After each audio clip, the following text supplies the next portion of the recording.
पति पर धर्म में कितनी शक्ति है। वृद्ध रोग वस जड़ धनहीना, वृद्ध रोग वस जड़ धनहीना, वृद्ध रोग वस जड़ धनहीना, अंग बधिर रोगी अति दीना, अंग बधिर रोगी अति दीना,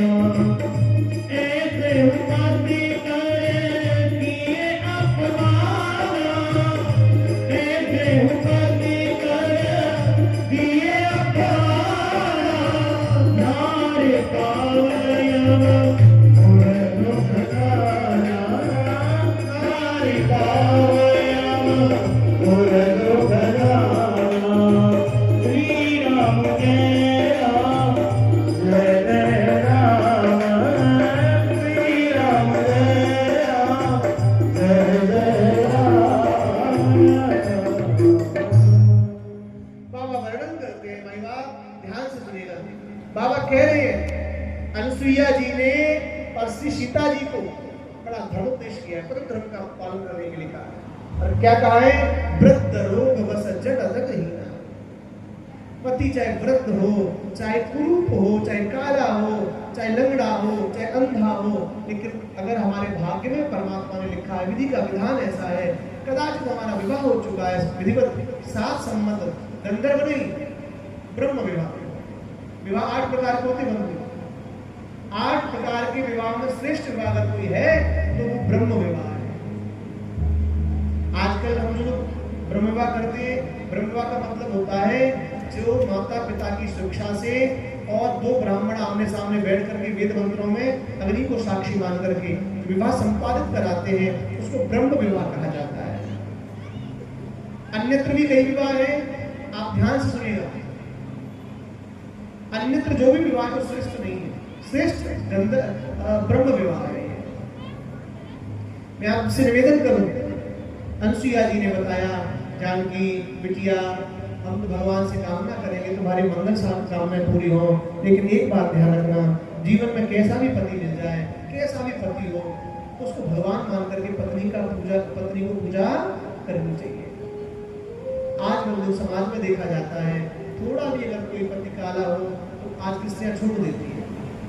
आप कभी विचार करिएगा, देखिएगा हमारे सनातन धर्म में ऐसा कहीं नहीं है। आप देखिए इंग्लिश में अगर कोई अपनी पत्नी को छोड़ता है तो एक शब्द है जिसका नाम डिवोर्स बोलते, क्या बोलते हैं उसको है?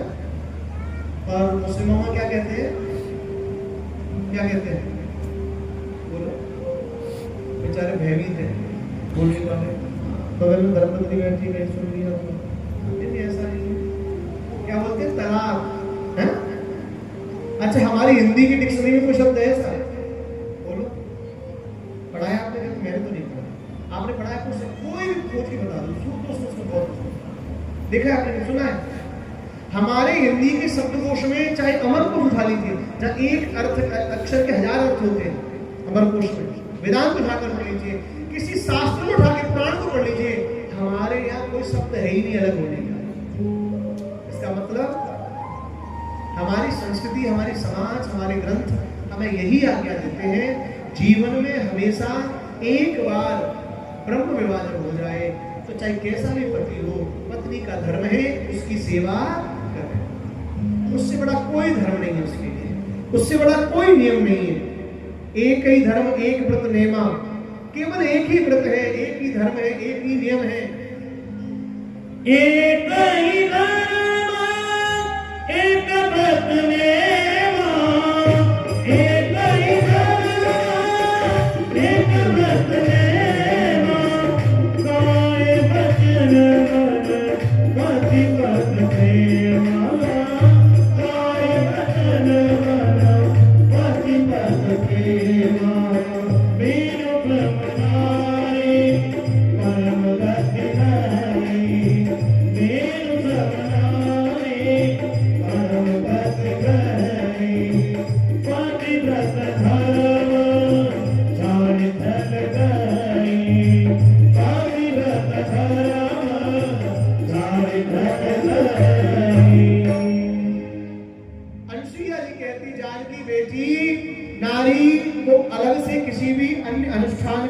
पूजा करने की कोई जरूरत नहीं होती। नारी के जीवन की सबसे बड़ी पूजा है पति की सेवा करनी। पति से बड़ा कोई भगवान नहीं है, कोई देवता नहीं है, कोई ग्रंथ नहीं है, कोई साधु नहीं है, कोई आचार्य नहीं है, कोई ब्राह्मण, कुछ भी नहीं है। पति सेवा करेंगे और पति सेवा के प्रभाव से बिनु श्रम नारी परम गति कहे। कोई भी श्रम करने की जरूरत नहीं है, पति सेवा करो, आपका वैसे ही कल्याण हो जाएगा। कहीं भजन करने नहीं जाना है, कहीं साधना करने नहीं जाना, कहीं जप में नहीं जाना। आजकल कहीं आपने देखे होंगे माता स्त्रियां संन्यास धारण कर लेती है, जंगल में चली जाती है, भजन करना चाहती है। भैया शास्त्रों में आज्ञा नहीं है। शास्त्र आज्ञा यही है कि प्रत्येक पत्नी को घर में रहकर पति सेवा करनी चाहिए और पति सेवा के प्रभाव से ही उसका जीवन मुक्त हो जाएगा, उसे कहीं भी कुछ नहीं जाना। प्रतिव्रत धर्म छावण छल गए, जो पतिव्रता धर्म को छोड़ देती है, ऐसी स्त्री चाहे कितना भी जब तक कर ले, पूजा पाठ कर ले, उसका उद्धार नहीं होता। इसलिए माताओं ध्यान रखना जीवन में, भगवान ने हमारे भाग्य में जो भी लिखा है, जैसा भी लिखा है, हमें उसकी ही सेवा पूजा करनी चाहिए।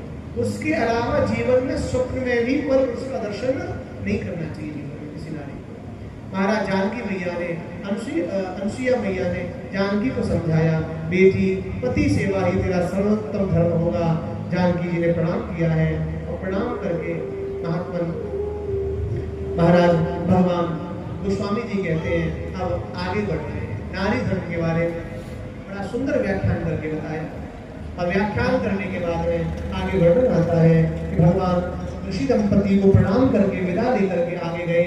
विराग नाम के राक्षस का भगवान ने वध किया है और विराग नाम के